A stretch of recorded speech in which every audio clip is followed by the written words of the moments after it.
Engkau yang memberikan roh pengertian pewahyuan yang baru untuk setiap kami dapat menangkap akan isi hati-Mu. Terima kasih Tuhan untuk kesempatan pagi hari ini. Terima kasih untuk pujian penyembahan. Biar semuanya boleh berbau harum naik ke hadapan hadirat-Mu. Menyukakan hati-Mu ya Bapa. Terima kasih Tuhan. Inilah waktunya. Kau Roh Kudus ajari setiap kami. Ajari Tuhan. Untuk kami boleh memahami dan mengerti akan kehendak-Mu. Dalam nama Yesus kami percaya. Amin. Shalom Bapak Ibu semuanya. Saya diberkati dengan satu pembacaan dari firman Tuhan ya saudara. Dalam waktu baca di Lukas 16 ya saudara. Di Lukas 16 itu ada cerita orang kaya dan Lazarus yang miskin ya saudara. Dikatakan bahwa orang kaya itu hidup di dalam kemewahannya. Dan orang miskin itu hidup di dalam kekurangannya.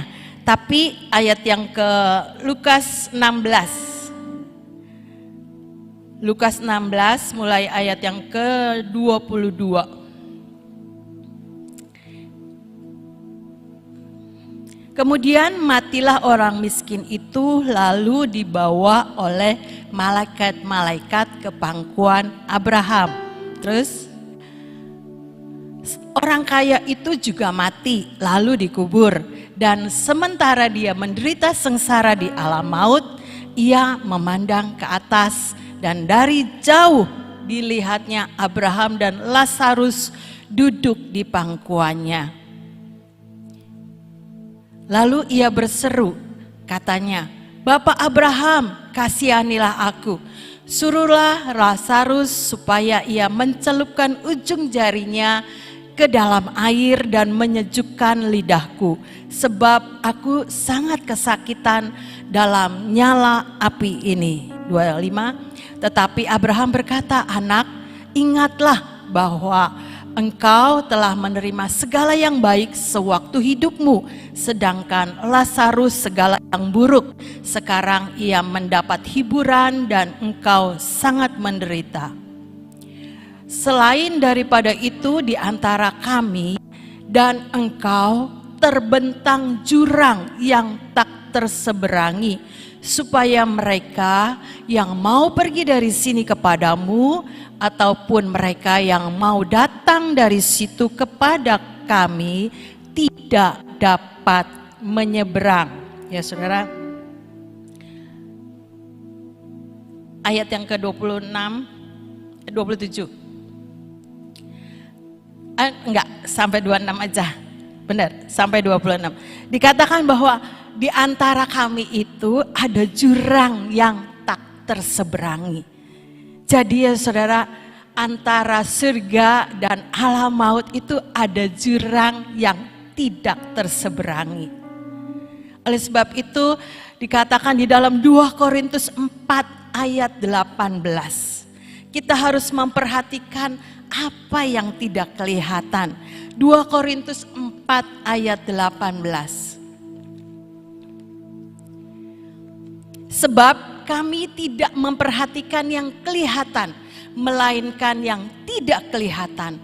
Karena yang kelihatan adalah sementara, sedangkan yang tidak kelihatan adalah kekal. Ya saudara, jadi bagian saudara dan saya memperhatikan apa yang tidak kelihatan. Bukan kita tidak boleh kaya ya saudara-saudara, tapi kita lebih memperhatikan apa yang membawa kekekalan. Kekayaan juga butuh ya saudara, pelayanan juga butuh uang. Hidup kita butuh uang, tapi biar kekayaan itu tidak menjadi pengikat kita untuk kita tidak membawa kepada kekekalan. Karena dikatakan yang membawa kekekalan itu yang harus kita perhatikan ya saudara. Ada satu cerita lagi di dalam Matius 19 ayat 16 yang sampai 22. Di situ diceritakan bahwa ada orang kaya yang sukar masuk kerajaan surga. Matius 19 ayat 16 mulai. Ada seorang datang kepada Yesus dan berkata, "Guru, perbuatan baik apakah yang harus kuperbuat untuk memperoleh hidup yang kekal?"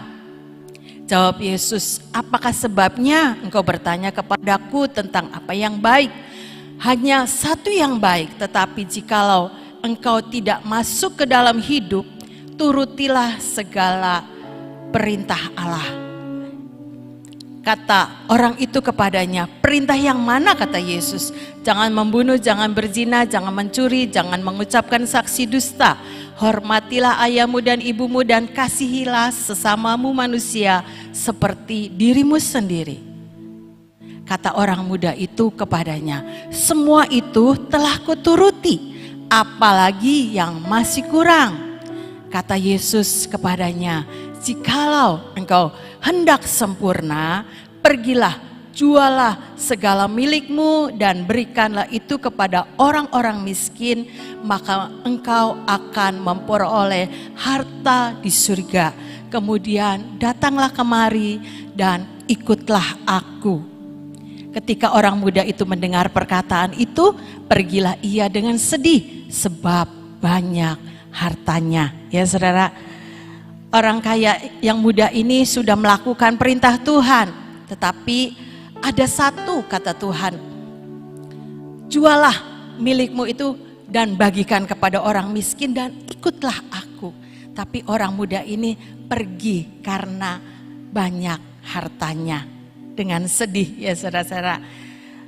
Itu menjadi satu warning buat setiap kita untuk waspada. Biarlah harta yang Tuhan percayakan juga tidak menjadi mengikat kita, ya saudara-saudara. Tapi dengan harta yang Tuhan percayakan, kita ini menjadi saluran berkat. Saluran berkat seperti yang Tuhan mau. Karena kita ini adalah pengikut Kristus. Di dalam Korintus 2 ayat yang 4 tadi, yang ke-16 dikatakan, manusia batin yang kita yang harus diperbaharui hari sehari, ya saudara. Artinya sesuatu yang di dalam ini yang kita terus perhatikan, yang terus saudara dan saya ini memperhatikan untuk membawa setiap kita mendapatkan kekekalan di surga. Karena dikatakan di dalam 2 Korintus 4 ayat yang selanjutnya yang 19. 2 Korintus 4 ayat yang ke-19-nya. Sebab, ini yang 18 mulia, nggak apa-apa, 18 dulu, nanti 19. Sebab kami tidak memperhatikan yang kelihatan, melainkan yang tidak kelihatan. Karena yang kelihatan adalah sementara, sedangkan yang tidak kelihatan adalah kekal. 19. Karena kami tahu bahwa jika kemah tempat kediaman kita di bumi ini dibongkar, Allah telah menyediakan suatu tempat kediaman di surga bagi kita. Suatu tempat kediaman yang kekal, yang tidak dibuat oleh tangan manusia. Amin ya saudara-saudara. Tuhan sudah menyediakan tempat yang tidak bisa dibongkar, yaitu tempat kediaman yang kekal yang Tuhan sudah sediakan buat saudara dan saya. Sehingga kita harus memperhatikan apa yang membawa di dalam kekekalan, ya saudara. Di dalam Matius 6 ayat 19 dan 20. Matius 6 ayat 19 dan 20. Janganlah kamu mengumpulkan harta di bumi. Di bumi ngengat dan karat dan pencuri membongkar serta mencurinya. Tetapi kumpulkanlah bagimu harta di surga. Di surga ngengat dan karat tidak merusakannya dan pencuri tidak membongkar serta mencurinya. Kumpulkan bagimu harta di surga. Di surga ngengat dan karat tidak merusakan dan pencuri tidak membongkar serta mencurinya. Ini ya saudara-saudara yang kita harus perhatikan. Kita memperhatikan apa yang tidak kelihatan secara dunia, tetapi manusia batiniah kita yang harus terus diperbaharui dari hari ke hari. Karakter kita ya saudara-saudara, itu yang akan kita bawa sampai kepada kekekalan. Oleh sebab itu saudara dan saya, mari sama-sama belajar. Ayo terus kita membangun hidup kita dengan apa yang membawa kekekalan. Memang di dunia kita membutuhkan semuanya. Kita membutuhkan kekayaan, tetapi kekayaan itu juga jangan mengikat kita. Tapi lewat kekayaan kita menjadi saluran berkatnya Tuhan. Lewat kekayaan nama Tuhan dipermuliakan. Ya saudara, semua butuh uang. Pelayanan, kehidupan, semua butuh uang. Tapi biarlah kita belajar dari kebenaran firman pagi hari ini ya saudara-saudara. Apa yang membawa kekekalan? Karena Tuhan sudah menyediakan suatu tempat yang indah, yang di surga, yang tidak akan membawa kita binasa, tetapi kita akan menikmati kehidupan kekekalan bersama Tuhan untuk selama-lamanya. Mari saudara, kita perhatikan ada jurang pemisah, ya saudara, itu kita harus perhatikan. Jadi mana yang kita pilih, alam maut atau kerajaan surga? Pasti kita semuanya mau masuk di dalam kerajaan surga untuk selama-lamanya. Oleh sebab itu firman Tuhan mengingatkan saudara dan saya juga memperhatikan yang tidak kelihatan, memperbaharui manusia batiniah kita dari hari sehari. Mungkin kemarin kita gagal, tapi hari ini kita perbaiki. Ya, ada Roh Kudus yang menjadi penolong buat saudara dan saya untuk mengingatkan dan mengajarkan apa yang menjadi kehendak Tuhan, sehingga setiap kita dapat menikmati tempat yang Tuhan sudah sediakan. Ngengat dan pencuri tidak akan bisa merusakannya. Ngengat dan karat tidak akan bisa merusakannya.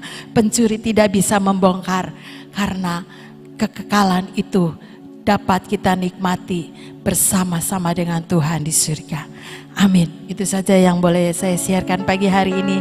Kiranya menjadi warning dan waspada buat setiap kita. Ayo kejar apa yang menjadi bagian kita untuk memperhatikan yang membawa kekekalan. Amin. Tuhan Yesus.